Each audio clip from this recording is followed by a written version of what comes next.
지금 이 시간 울산 어딘가에서는 현대차 조립 라인 작업자가 아이에게 왜 요즘 야근이 많은지 설명하고 있을 겁니다.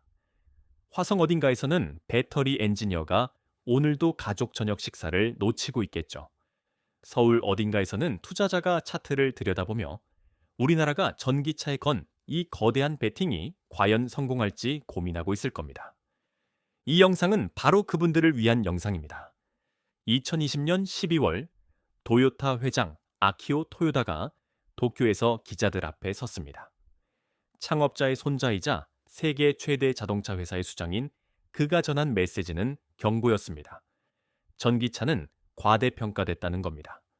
일본의 모든 차가 전기차로 바뀌면 여름에 전력이 부족해질 거라고, 원자력 발전소 10개를 더 지어야 할 거라고 했습니다. 자동차 업계가 준비되지 않은 미래를 향해 너무 빨리 달려가고 있다는 게 그의 생각이었죠. 그가 그 말을 한 바로 그 달, 남양 연구소에서는 현대차 엔지니어들이 EGMP를 완성하고 있었습니다. 800V 플랫폼.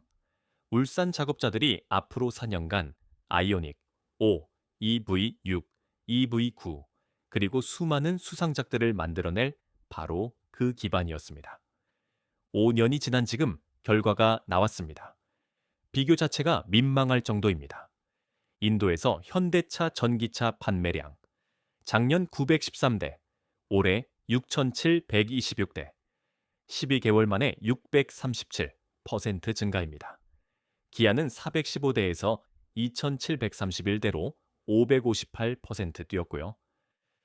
미국에서는 현대차 그룹이 2024년에 전기차 12만 4,065대를 팔아서 테슬라에 이어 2위를 차지했습니다. GM, 포드, 다른 모든 제조사를 제쳤죠.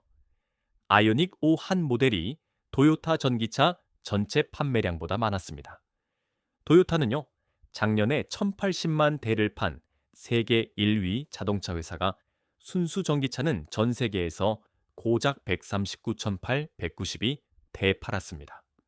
전체 판매의 1.4%예요. 도요타의 주력 전기차 BZ4 X는 미국에서 18,570대 팔렸는데 작은 기반에서 성장한 건 맞지만 현대차는 캘리포니아 한 주에서만 그보다 더 많은 전기차를 팔았습니다. 제 생각에 가장 의미 있는 숫자는 판매량이 아니라 수상 실적입니다.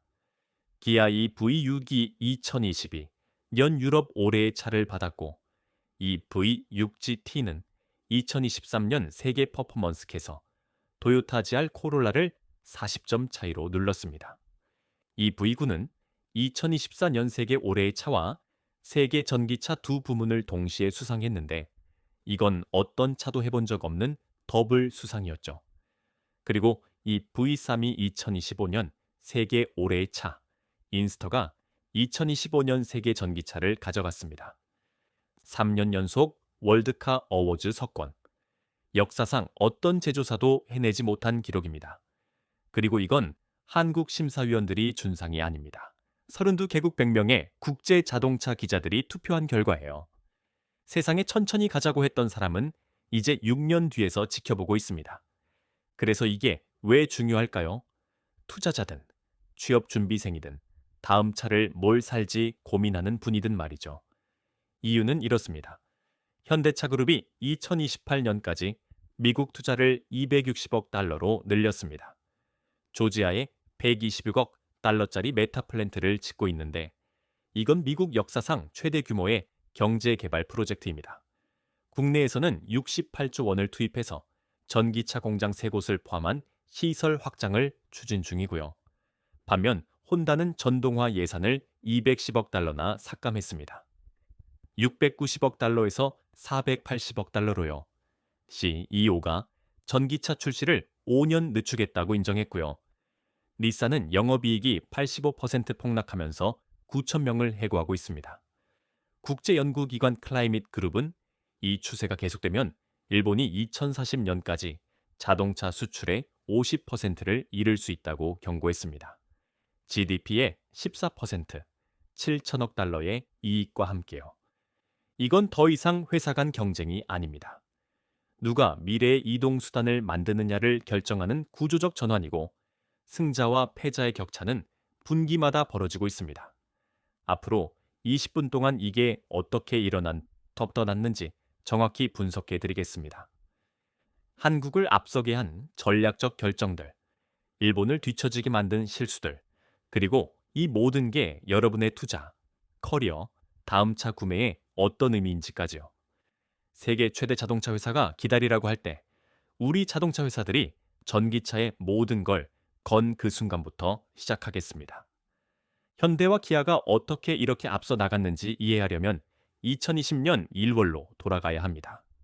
아키오 토요다의 기자회견보다 11개월 전, 코로나가 세상을 멈추기 2개월 전이었죠. 1월 14일, 기아 박한우 사장이 투자자들 앞에서 플랜 S라는 걸 발표했습니다. 이름은 일부러 모호하게 지었지만 숫자는 명확했어요. 전동화에 29조 원 투자, 2025년까지 순수 전기차 11개 모델, 글로벌 전기차 시장 점유율 6.6% 목표. 당시 기아는 세계 대부분에서 현대차보다 저렴한 대안 정도로 알려져 있었고, 현대차 자체도 아직 90년대의 싼 한국차 이미지와 싸우고 있을 때였습니다. 수십조 원짜리 전기차 전략을 발표하는 건 무모하다 싶을 정도로 야심찬 일이었죠. 플래넷스가 다른 자동차 회사들의 전기차 전환 보도자료와 달랐던 건 타임라인이었습니다. 2030년 비전이나 2035년 목표가 아니었어요. 기아는 아직 존재하지도 않는 플랫폼 위에서 5년 안에 제품을 쇼룸에 올려놓겠다고 약속한 겁니다. 7개월 뒤인 2020년 8월, 현대차가 움직였습니다. 그동안 하이브리드 세단의 모델명이었던 아이오닉을 전기차 전용 독립 브랜드로 만들겠다고 발표한 거죠. 아이오닉 5, 아이오닉 6, 아이오닉 7. 새 모델을 약속했고 모두 현대차가 비밀리에 수년간 개발해온 새 아키텍처 위에 만들어질 예정이었습니다. 그 아키텍처가 공개된 건 2020년 12월, 토요다가 도쿄에서 경고를 날린 바로 그 달이었습니다. 이름은 eGMP, 리크 트릭 글로벌 모듈러 플랫폼. 제 생각에 오늘날 우리 전기차가 이기고 있는 가장 중요한 이유입니다. 엔지니어링 전문 용어 없이 설명해 드릴게요. 대부분의 전기차는 400V 시스템으로 작동합니다. eGMP는 800V예요. 전압이 2배니까 전자가 시스템을 2배 빠르게 통과합니다. 실생활에서 이게 뭔 차이냐면 휴대폰 충전이 2시간 걸리는 것과 18분 걸리는 것의 차이입니다. 아이오닉5는 급속 충전기에서 10%에서 80%까지 18분이면 되고 정말 급하면 5분 충전으로 100km를 갈 수 있어요. 커피 한 잔 마시는 동안 서울에서 대전까지 갈 수 있는 양이죠. 이 플랫폼은 당시 어떤 경쟁사도 제공하지 못한 기능도 있었습니다. 양방향 충전, 현대차가 V2L이라고 부르는 기능이에요. 차가 휴대용 발전소가 되는 겁니다. 2022 연태풍 흰남노 이후 정전 때 포항에서 아이오닉 5 오너들이 차에서 냉장고랑 조명을 돌리고 있을 때 옆집은 어둠 속에 있었죠. 스펙 시트에 적는 기능이 아닙니다. 자동차가 뭘 할 수 있는지에 대한 사람들의 생각을 바꾸는 기능이에요. 타이밍에서 제가 인상적으로 느낀 부분이 있습니다. 도요타 엔지니어들이 바보가 아니에요. 800V 시스템이 기술적으로 가능하다는 건 그들도 알았습니다. 하지만 800V 플랫폼을 만든다는 건 수십 년 동안 구축한 400V 공급망 관계를 버리고 공장 작업자들을 재교육하고 딜러들에게 비싼 새 충전 장비를 설치하라고 설득해야 한다는 뜻이었죠. 기다리는 게 더 쉬웠어요. 기술이 증명될 때까지 지켜보고 다른 누군가가 위험을 감수하게 하는 거죠. 현대차가 그 위험을 감수했습니다. 그리고 도요타가 800V가 미래라고 결정했을 때 현대차는 이미 4년치 실제 생산 경험을 쌓은 뒤였습니다. 수십만 대의 차를 만들고 대규모에서 나타나는 문제들을 해결해야만 얻을 수 있는 그런 노하우 말이에요. 수상은 거의 즉시 시작됐습니다. 2022년 2월 기아 EV6이 유럽 올해의 차를 수상했습니다. 한국 차 최초였죠.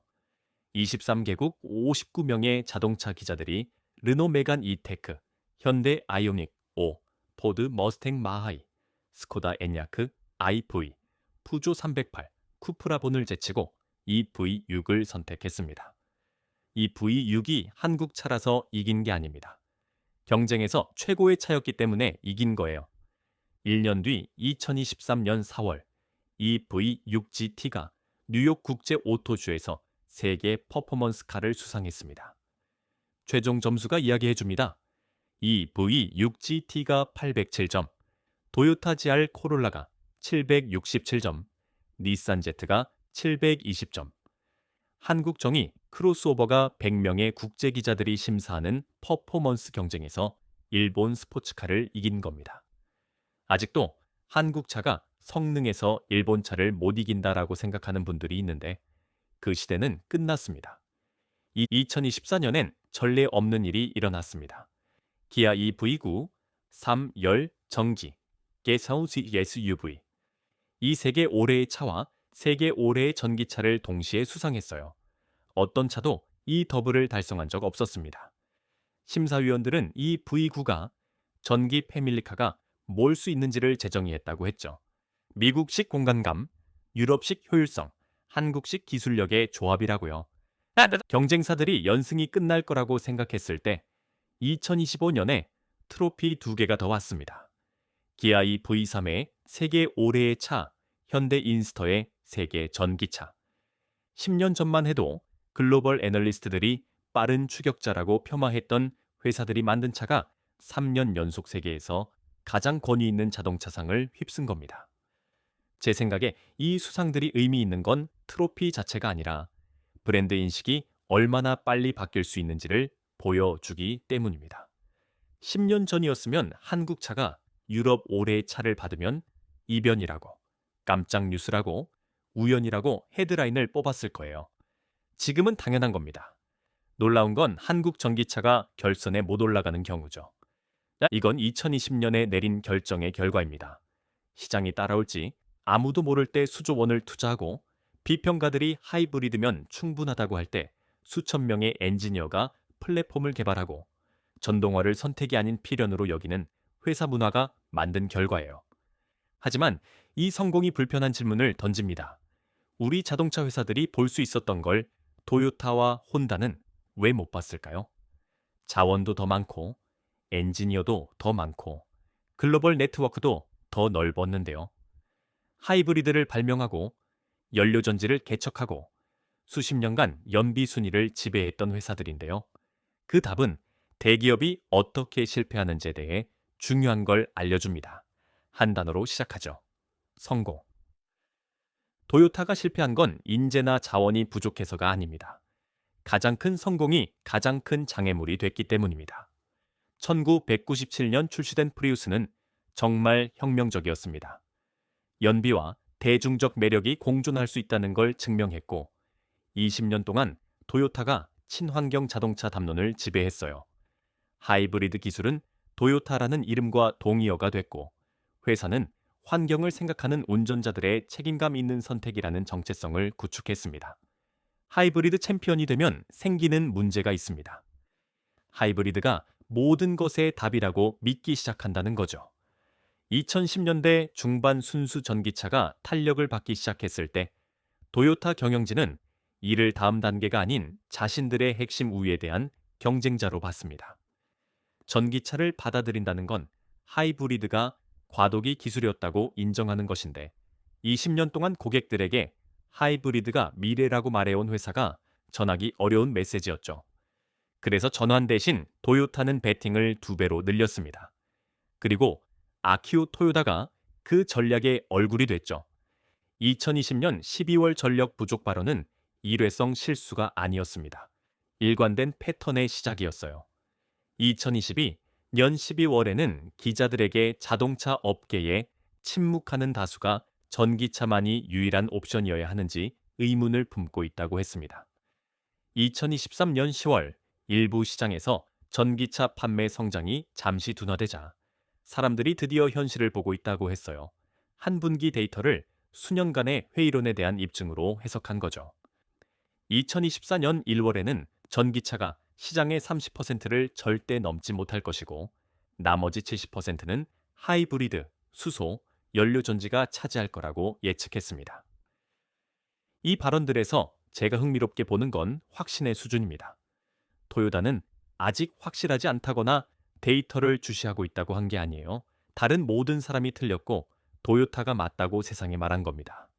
세계 최대 자동차 회사 수장에 그 정도 자신감은 무게가 있고 토요타의 전체 전략 방향을 형성했습니다. 규제기관과 업계 표준에 대한 토요타의 접근 방식도 이 사고방식을 반영했습니다. 기업의 기후 정책 영향력을 추적하는 독립연구기관 인플루언스맵은 토요타에 D등급을 줬는데 주요 자동차 회사 중 최하위입니다. 분석 결과 토요타는 더 엄격한 배출 기준에 반대하고 특정 용도는 유용할 수 있지만 승용차 시장 전반을 해결하지 못하는 수소 같은 대안을 홍보하는 등 전기차 전환을 늦추는 정책을 일관되게 지지해 왔습니다. 여기서 조심하고 싶은 게 이건 환경 정치 얘기가 아니라 사업 전략 얘기입니다. 토요타의 로비가 도덕적으로 옳았느냐 그랬느냐가 질문이 아니에요. 현명했느냐가 질문입니다. 결과를 보면 답은 명확해 보입니다. 토요타가 느린 전환을 주장하는데 자원을 쓰는 동안 현대와 기아는 실제로 일어난 빠른 전환을 지배할 차를 만들고 있었습니다. 토요타의 플래그십 전기차 BZ4X가 그 격차를 잘 보여줍니다. 나쁜 차가 아니에요. 리뷰어들은 대체로 주행 역학과 실내 품질을 칭찬합니다. 하지만 충전 속도, 주행거리, 소프트웨어 통합을 테스트하면 경쟁사에 일관되게 뒤처집니다. BZ4X가 올라간 플랫폼 ETNGA는 전기 구동을 위해 처음부터 설계된 게 아니라 토요타 기존 아키텍처를 개조한 거예요. 피처폰에 터치 스크린을 달아서 스마트폰이라고 하는 것과 비슷합니다. 기술적으로 작동은 하지만 처음부터 새로 설계할 때 오는 근본적인 장점이 없죠. 토요타가 새로운 전용 전기차 플랫폼 계획을 발표했지만 빨라야 2026년에나 나옵니다. 이 GMP보다 6년 늦게 새 아키텍처로 시장에 진입하는 거고 생산 확대, 제조 문제 해결, 전기차 라인업에 대한 소비자 신뢰 구축에 또 몇 년이 필요할 겁니다. 기술 세대가 대략 4년에서 5년 가는 산업에서 6년 격차는 한 세대나 마찬가지입니다. 토요타의 이야기가 부정에 관한 것이라면 혼다의 이야기는 후퇴에 관한 겁니다. 2024년 잠깐 혼다가 진지한 전기차 경쟁자가 될 수 있을 것 같았습니다. 프롤로그, GM의 얼티엄 플랫폼 위에 만들어진 전기 SUV가 미국에서 33,017대 팔려서 테슬라 모델 Y에 이어 전기 SUV 판매 2위를 기록했거든요. 비평가들은 승차감, 넓은 실내, 경쟁력 있는 가격을 칭찬했습니다. 혼다가 지름길을 찾은 것 같았어요. 비싼 플랫폼 개발은 GM에 맡기고 혼다는 디자인과 브랜드 매력에 집중하는 거죠. 그리고 모든 게 무너졌습니다. 2023년 10월 혼다와 GM이 합리적 가격의 전기차를 함께 개발하려던 50억 달러 파트너십을 취소한다고 발표했습니다. 공식 설명은 시장 상황 변화였지만 타이밍은 뭔가 더 깊은 걸 암시했어요. 두 회사 모두 몇 년 전 공개적으로 약속했던 전기차 전환에 대한 확신을 잃고 있었습니다. 이어진 건 혼다 전동화 야망의 체계적인 해체였습니다. 회사는 전기차 투자 예산을 210억 달러 삭감해서 2031 회계 연도까지 690억 달러에서 480억 달러로 줄였습니다. 2030년 전기차 판매 목표를 30%에서 20%로 낮췄고 야망을 30% 줄인 거죠. 미베 토시히로시 이오는 혼다의 전기차 출시가 원래 계획보다 5년 지연될 것이라고 공개적으로 인정했습니다. 2025년 7월 혼다는 기아 EV9와 직접 경쟁했을 7인승 전기 SUV 개발을 취소했습니다. 프롤로그와 같은 얼티엄 플랫폼으로 만든 아큐라 JDX는 딜러에서 빼려면 최대 3만 달러 할인이 필요했고 1년 만에 조용히 단종됐습니다. 혼다의 사고방식을 드러낸 발언이 미베시 이 외계에서 나왔습니다. 배터리 비용이 크게 낮아지지 않는 한 전기차 총 비용을 크게 줄일 수 없습니다. 그게 현실입니다.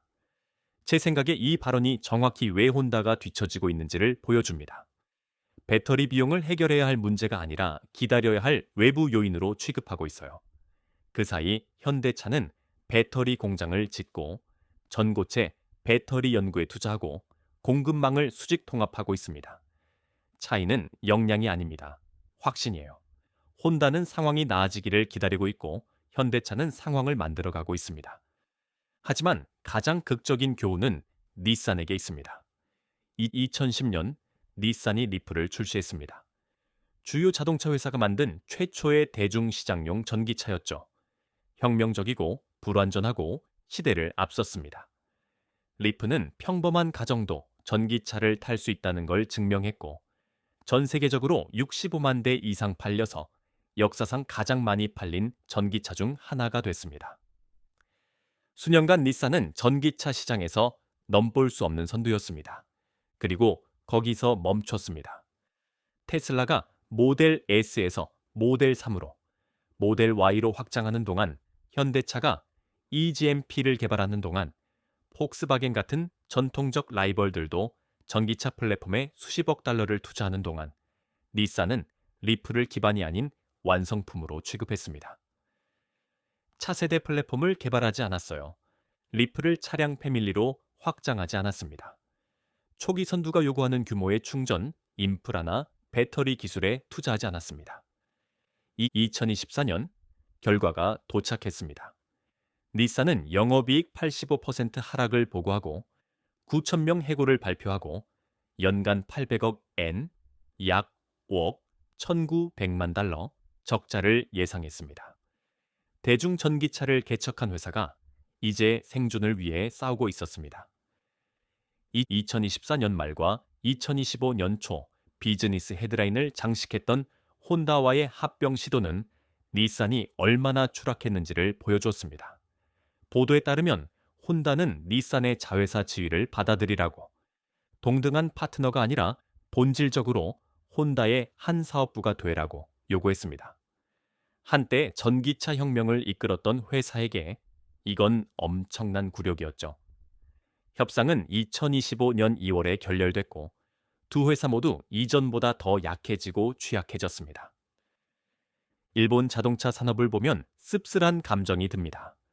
얼굴 없는 기업들이 아니에요. 세대를 걸쳐 근로자들을 고용하고 일본의 전후 경제 기적을 건설하고 수십 년간 진정한 엔지니어링 우수성을 대표했던 회사들입니다. 그들의 쇠퇴를 축하할 일은 아니지만 배울 점은 있습니다. 교훈은 일본 회사들이 혁신을 못한다는 게 아닙니다.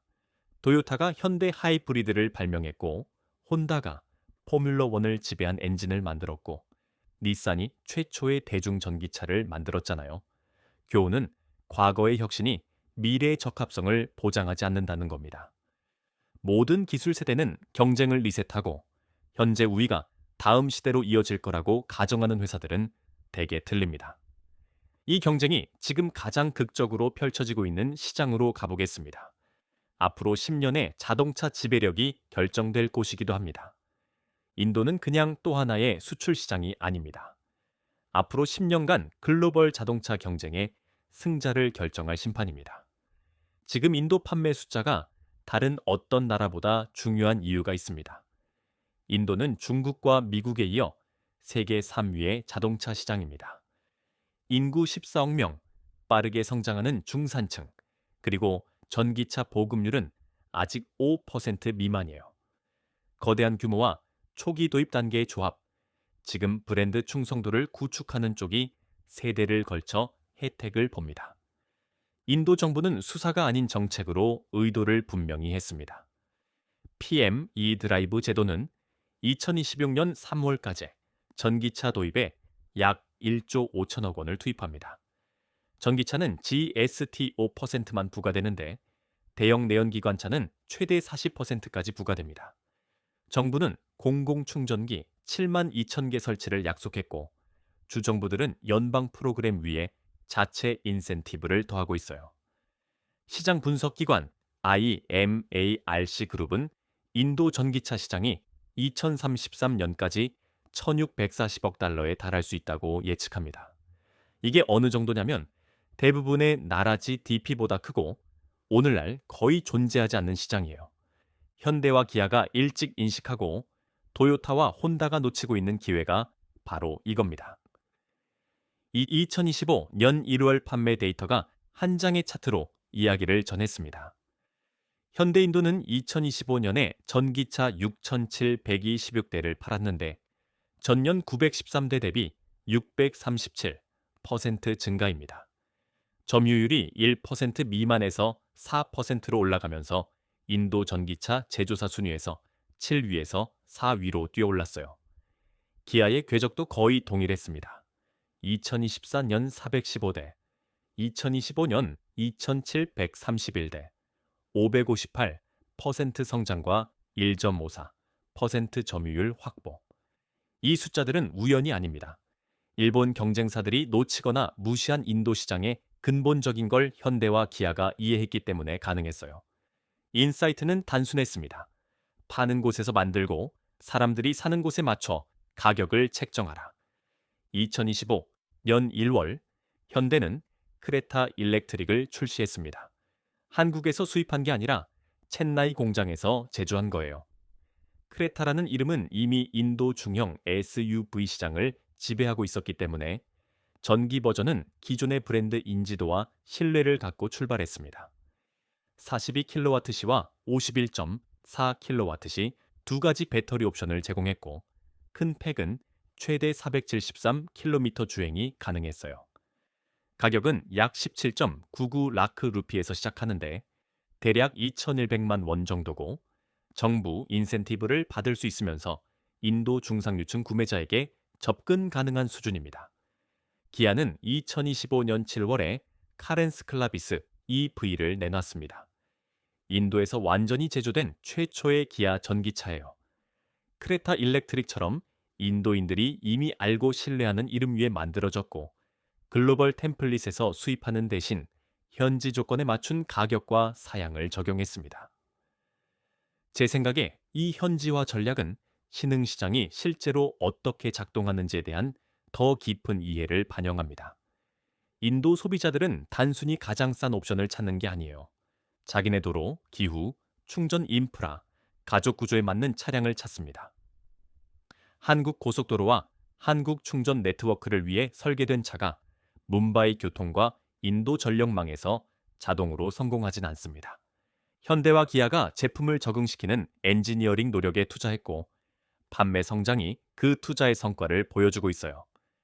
인도에서 우리 회사들이 성공하는 걸 보면 현대차가 처음 미국 시장에 진출할 때가 떠오릅니다. 다들 불가능하다고 했는데 어쨌든 해냈죠. 일본 자동차 회사들과의 대조는 더 선명할 수 없습니다. 인도 전기차 시장에서 도요타의 존재감은 사실상 투명합니다. 캠리 하이브리드, 이노바 하이크로스 같은 하이브리드를 계속 밀고 있는데 시장은 점점 더 순수 전기차로 직행하고 있어요. 인도 소비자들이 일본 소비자들과 같은 채택 곡선을 따를 거라고 가정하는 전략입니다. 일반 차에서 하이브리드로, 플러그인 하이브리드로, 전기차로 수십 년에 걸쳐 점진적으로 옮겨갈 거라고요. 하지만 인도 인프라는 다르게 발전하고 있어요. 정부가 전기차 충전에 대대적으로 투자하는 동안 휘발유 가격은 불안정하고 비쌉니다. 혼다 상황도 비슷합니다. 인도에서 의미 있는 전기차 존재감이 없고 소형차와 오토바이라는 전통적 강점에 의존하고 있어요. 시티 세단과 아마즈 서브 컴팩트는 계속 팔리지만 점점 내일을 바라보는 시장에서 어제의 제품입니다. 일본의 망설임이 남긴 공백은 채워지지 않은 채 있지 않습니다. 중국 제조사들 BYD, MG 모테어, SA, IC 소유 등 이 공격적인 가격에 경쟁력 있는 전기차로 인도 시장에 적극 진입하고 있어요. BYD 아토 3과 MG ZS EV가 교두보를 확보했고 이 회사들은 도요타와 혼다의 전략적 사고를 제약하는 하이브리드 기술에 대한 레거시 약속이 전혀 없습니다. 일본 자동차 회사들에게 특히 고통스러운 건 인도가 한때 그들의 아성이었다는 점입니다.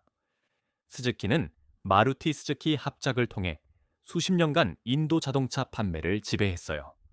도요타와 혼다도 1990년대와 2000년대에 상당한 사업을 구축했습니다. 시장을 이해했고 딜러 네트워크를 갖췄고 강한 브랜드 인지도를 누렸죠. 하지만 어제의 시장을 이해하는 것이 내일의 성공을 보장하지 않습니다.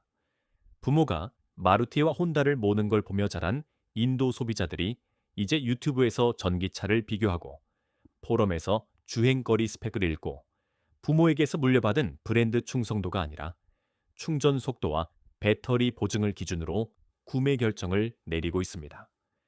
도요타와 혼다가 인도 전기차 시장에서 부재한 메달이 현대와 기아가 관계, 서비스 네트워크, 앞으로 30년간 인도 자동차 선호도를 정의할 브랜드 연상을 구축하는 달입니다. 성장하는 시장에서의 점유율은 복리로 증가해요. 오늘 현대 전기차를 사는 고객은 친구에게 현대를 추천하고 가족이 다음 차로 현대를 고려하고 자녀들이 현대를 기본 선택지로 여기며 자라게 됩니다. 도요타와 혼다가 상황이 나아지기를 기다리는 동안 지고 있는 게임이 바로 이겁니다. 하지만 인도와 글로벌 시장에서 무슨 일이 일어나고 있는지 이해하는 건 자신의 삶에 영향을 주는 결정으로 번역할 수 있을 때만 유용합니다. 투자, 커리어, 소비자로서의 선택 말이에요. 다음은 그 얘기입니다. 지금까지 다룬 모든 것, 플랫폼 우위, 수상 행진, 인도 폭발, 일본의 후퇴, 은 자신의 돈과 커리어에 더 나은 결정을 내리는데 활용할 수 있을 때만 의미가 있습니다. 그래서 이게 실제로 뭘 의미하는지 정리해 보겠습니다. 첫째, 투자 관점. 현대차그룹은 해징하고 있지 않습니다. 조지아 메타플랜트에만 120억 달러를 투입하고 있어요. 미국 땅에서 전기차와 배터리를 생산해서 미국 세제 혜택을 받고 무역 갈등으로부터 회사를 보호하는 시설입니다. 2025년 8월에는 미국 총 투자 약속을 몇 달 전 발표한 210억 달러에서 260억 달러로 늘렸습니다. 국내에서는 68조 원, 약 500억 달러를 투입해 전기차 공장 3곳과 상당한 배터리 생산 능력을 포함한 국내 시설을 확장하겠다고 약속했고요. 대차대조표에서 확신이 이렇게 생겼습니다. 어려운 시장 환경에서 투자 약속을 줄이는 대신 늘리는 회사는 자신들의 경쟁 위치가 약해지는 게 아니라 강해지고 있다고 신호를 보내는 겁니다. 도요타에서 일어나는 일과 비교해 보세요. 전고체 배터리 프로그램이 원래 2020년 약속에서 2023년으로, 2026년으로, 이제 2027년이나 2028년을 목표로 끊임없는 지연에 대한 업계 농담이 됐습니다. 후쿠오카 배터리 공장은 2025년 11월 현재 2번 지연됐어요. 이건 사소한 일정 차질이 아닙니다. 도요타 기술 로드맵에 대한 근본적인 불확실성을 나타내죠. 제 생각에 개인적인 견해이지 투자 조언이 아니라는 점 강조하고 싶은데요. 이 두 투자 궤적의 차이가 어느 회사 경영진이 자기 미래를 믿는지에 대해 중요한 걸 알려줍니다. 현대차는 이길 거라고 예상하며 돈을 쓰고 있어요. 도요타는 무슨 게임을 하고 있는지 확실하지 않은 것처럼 돈을 쓰고 있습니다. 주식시장은 아직 이 분화를 완전히 반영하지 않았는데 부분적으로는 도요타가 일본과 동남아시아 같은 시장에서 하이브리드와 일반 차량 판매로 여전히 엄청난 수익을 내고 있기 때문입니다. 하지만 주가는 결국 경쟁 현실을 반영하고 경쟁 현실은 현대차가 2030년에 중요할 플랫폼과 공장을 짓고 있는 반면 도요타는 2030년이 전기차 옹호자들의 예측대로 될지 아직 논쟁 중이라는 겁니다. 저는 투자 전문가가 아니지만 한 회사가 미래에 베팅하고 다른 회사가 과거를 지키고 있다면 장기적 선택은 명확해 보입니다. 둘째, 커리어 계산. 지금 한국에서 젊은 엔지니어이거나 또는 뭘 공부할지 결정하는 학생이라면 자동차 산업의 고용 트렌드가 결정에 영향을 줘야 합니다. 현대차그룹은 채용 중입니다. 조지아 시설만 해도 수천 명의 근로자를 고용할 거고 국내 확장은 추가적인 엔지니어링과 제조 일자리를 만들 겁니다. 전체 전기차 공급망, 배터리 셀, 배터리 관리 시스템, 충전 인프라, 파워, 일렉트로닉스, 차량 소프트웨어, 이 빠르게 확장하고 있고 우리나라 회사들이 그 체인의 여러 지점에 자리 잡고 있어요. SK온, LG에너지솔루션, 삼성 SDI, 이 회사들은 현대차 납품업체일 뿐 아니라 너무 늦게 필요해진 회사들을 제외한 모든 주요 자동차 회사에 팔고 있는 글로벌 리더들입니다. 앞으로 10년간 중요할 스킬은 명확합니다. 배터리 화학, 파워죠, 일렉트로닉스, 차량 시스템용 임베디드 소프트웨어, 충전 인프라 엔지니어링, 전기차 부품 공급망 관리. 이 분야들은 한국에서 성장하고 있는 반면 전통적인 내연기관 전문성은 글로벌하게 가치가 떨어지고 있습니다. 일본 쪽 상황은 더 암울합니다. 닛산은 수익 붕괴 후 9,000명 해고를 발표했어요. 혼다는 구조 조정 중이고 여러 전기차 프로젝트를 포기했습니다. 도요타는 아직 대규모 감원을 발표하지 않았지만 느린 전기차 전환은 그들의 인력이 해마다 덜 중요해질 기술에 크게 치우쳐 있다는 뜻입니다. 앞서 언급한 클라이밋 그룹 보고서는 업계가 더 빨리 적응하지 않으면 일본이 2040년까지 자동차 수출의 50%를 이룰 수 있다고 예측했습니다. 그런 수축은 주주만 영향받는 게 아니에요. 엔지니어, 공장 근로자, 납품업체, 자동차 제조를 중심으로 형성된 지역 경제 전체에 영향을 줍니다. 일본의 자동차 인력은 세대에 걸쳐 가장 안정적이고 명망 있는 고용 부문 중 하나였는데 그 안정성은 더 이상 보장되지 않습니다. 우리나라 근로자들에게 이건 검증이자 기회입니다. 오늘 울산에서, 화성에서, 광주에서, 그리고 조지아와 다른 글로벌 지역에서 이루어지는 투자들이 앞으로 수십 년간 우리 산업을 정의할 일자리와 커리어 경로를 만들고 있어요. 부모님 세대가 반도체와 조선업에서 커리어를 찾은 것처럼 우리 세대는 전기차와 배터리에서 기회를 찾고 있습니다. 셋째, 소비자 결정. 앞으로 몇 년 안에 차를 사려고 생각 중이라면 한국이든 미국이든 유럽이든 어디든 차량의 플랫폼 연식이 대부분의 구매자가 생각하는 것보다 중요합니다. 이유는 이렇습니다. 이 GMP 같은 현대적인 800V 플랫폼 위에 만들어진 전기차는 오래된 400V 시스템보다 훨씬 빨리 충전됩니다. 5년의 소유 기간 동안 그 차이는 충전소에서 수백 시간을 절약하는 것으로 누적돼요. 새 플랫폼은 또한 보통 더 효율적인 배터리 관리, 킬로와트 시당 더 긴 주행거리, 더 나은 무선 소프트웨어 업데이트 기능을 의미합니다. 현대 아이오닉 5와 도요타 BZ4X를 비교할 때 두 대의 차만 비교하는 게 아니에요. 2021 년에 출시돼서 수년간 개선된 플랫폼과 이미 따라가지 못해서 교체되고 있는 플랫폼을 비교하는 겁니다. 잔존가치 영향도 여기서 따라오죠. 현대적인 플랫폼 위에 만들어진 차가 기술적으로 더 오래 유효하기 때문에 가치를 더 잘 유지하는 경향이 있습니다. 우리나라 소비자들에게 특별히 고려할 추가 요소가 있습니다. 현대나 기아 전기차를 구매하는 건 이웃을 고용하고 법인세를 통해 연금 시스템에 기여하고 세계에 대한민국의 기술 역량을 대표하는 산업에 대한 투표입니다. 애국심 때문에 더 나쁜 제품을 사라는 게 아니에요. 우리나라 제품이 진짜로 더 좋을 때 그걸 선택하는 건 개인적 이익과 국가적 이익을 어떤 희생도 없이 일치시킨다는 겁니다. 이건 국수주의가 아닙니다. 단 품질을 인정하는 거예요. 기아 EV9가색에 올해의 차를 받을 때 심사위원들이 한국에 친절하게 대해서 받는 게 아닙니다. 32개국 100명의 자동차 기자들이 모든 경쟁자를 운전해보고 한국 차가 최고라고 결론 내렸기 때문에 받는 거예요. 그런 우수성을 구매 결정으로 지지하는 건 그냥 합리적인 선택입니다. 제 생각에 지금은 우리나라 소비자와 투자자의 결정이 우리 회사들이 구축한 산업적 모멘텀을 강화하거나 약화시킬 순간입니다.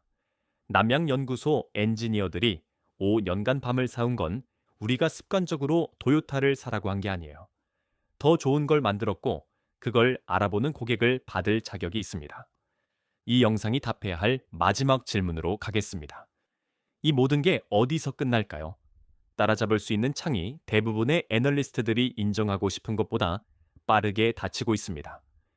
도요타 이사회가 걱정해야 할 계산이 있습니다. 이 GMP는 2020년 12월에 출시됐어요. 도요타의 대체 전용 전기차 플랫폼은 빨라야 2026년에나 나옵니다. 지난 5년간 모든 주요 전기차 마일스톤을 지연시킨 회사에서 추가 지연이 없다고 가정할 때요.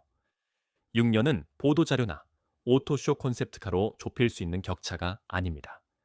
6년이면 현대차가 EGPM 피로 100만 대 이상의 차량을 만들고 수천 가지 제조 이슈를 발견하고 해결하고 인력을 훈련시키고 소프트웨어를 개선하고 전 세계의 충전 파트너십을 구축한 뒤입니다. 현대차가 이미 다음 세대로 넘어갈 때 도요타는 그 학습 곡선을 시작하게 됩니다. 클라이밋 그룹의 경고는 반복할 가치가 있습니다. 일본 자동차 회사들이 전환을 가속화하지 않으면 일본은 2040년까지 자동차 수출의 50%와 함께 GDP의 14%, 누적이익 7천억 달러를 잃을 수 있습니다. 이건 업계를 겁주려는 전기차 옹호자들이 지어낸 숫자가 아니에요. 일본의 자동차 공급망을 상세히 연구하고 세계 수요가 일본 공급보다 빠르게 전환될 때 무슨 일이 일어나는지 모델링한 연구자들이 나온 겁니다. 일본 자동차 회사들도 최소한 부분적으로는 위험을 인식하는 것 같습니다. 도요타는 업계 애널리스트들이 팀 도요타라고 부르는 걸 스바루, 스즈키, 마쓰다를 포함한 방어적 연합을 형성해서 전기차 개발 비용과 플랫폼을 공유하고 있어요. 혼다도 닛산과 비슷한 걸 시도했다가 협상이 결렬됐죠. 이런 동맹들은 어떤 일본 자동차 회사도 혼자서 따라잡을 자원이나 기술이 없다는 걸 인정하는 겁니다. 하지만 제 생각에 방어적 연합은 회사들이 이미 주도권을 잃었을 때 형성하는 겁니다. 따라잡는 비용을 나누는 것과 선도하는 건 다릅니다. 도요타가 마쓰다와 EGMP에 어떻게 대응할지 조율하는 동안 현대차는 이미 다음 세대를 테스트하고 있어요. 오늘 다룬 모든 걸 돌아보면 하나의 패턴이 명확하게 드러납니다. 2020년 12월 아키오 토요다가 세상의 전기차가 과대평가됐고 업계가 속도를 늦춰야 한다고 말하는 동안 남양연구소의 현대차 엔지니어들은 자동차 역사상 가장 많은 상을 받은 전기차들을 구동할 800V 플랫폼을 완성하고 있었습니다. 그 후 5년간 그 플랫폼은 아이오닉 5, EV6, 아이오닉 6, EV9, EV3 인스터를 배출했고 각각이 회의론자들이 가능하다고 생각한 것을 우리 엔지니어링이 넘어섰다는 걸 증명했습니다. 2025년 1월 결과는 부인할 수 없었어요. 인도에서 637% 성장, 미국에서 2위, 3년 연속 월드카 어워즈, 분기마다 벌어지는 기술 격차. 2020년에 그들이 이걸 이해하느냐? 고 물었던 사람은 이제 기다리는 동안 무슨 일이 일어났는지 이해하려고 허둥대는 회사를 이끌고 있습니다. 이건 외부에서 전달되는 비판이 아닙니다. 속도에 보상하는 시장에서 확신이 망설임을 만날 때 무슨 일이 일어나는지에 대한 관찰이에요. 도요타 엔지니어들은 인재가 있습니다. 혼다의 제조 역량은 실제합니다. 하지만 인재와 역량은 경영진이 적시에 올바른 목표를 향해 배치하지 않으면 주면 의미가 없습니다. 한국에서 시청하고 계신 분들, 자동차 산업에서 일하든 우리나라 기업에 투자하든 단순히 우리 엔지니어링이 이룬 것에 자부심을 느끼든 이 이야기는 끝나지 않았습니다. 지금 울산과 화성과 남양에서 내려지는 결정들이 다음 10년이 지난 5년처럼 될지 아니면 경쟁자들이 결국 격차를 좁힐지를 결정할 겁니다. 현대차가 하고 있는 투자, 그들이 훈련시키는 엔지니어들, 그들이 짓고 있는 공장들, 이건 우리나라 기업들이 글로벌하게 경쟁할 뿐 아니라 글로벌 경쟁이 어떻게 생겨야 하는지를 정의하는 미래에 대한 베팅입니다. 우리가 해냈습니다. 그리고 아직 끝나지 않았습니다. 이 영상이 전기차 시장을 더 잘 이해하는 데 도움이 됐거나 투자나 커리어 결정에 유용한 뭔가를 드렸다면 구독을 고려해 주세요. 매주 이런 영상을 만들고 있어요. 우리나라 산업과 여러분의 경제적 미래에 영향을 주는 비즈니스 스토리를 분석해 드립니다. 삼성 디스플레이가 디스플레이 산업에서 같은 일을 어떻게 하고 있는지 알고 싶으시면 이 영상을 확인해 보세요.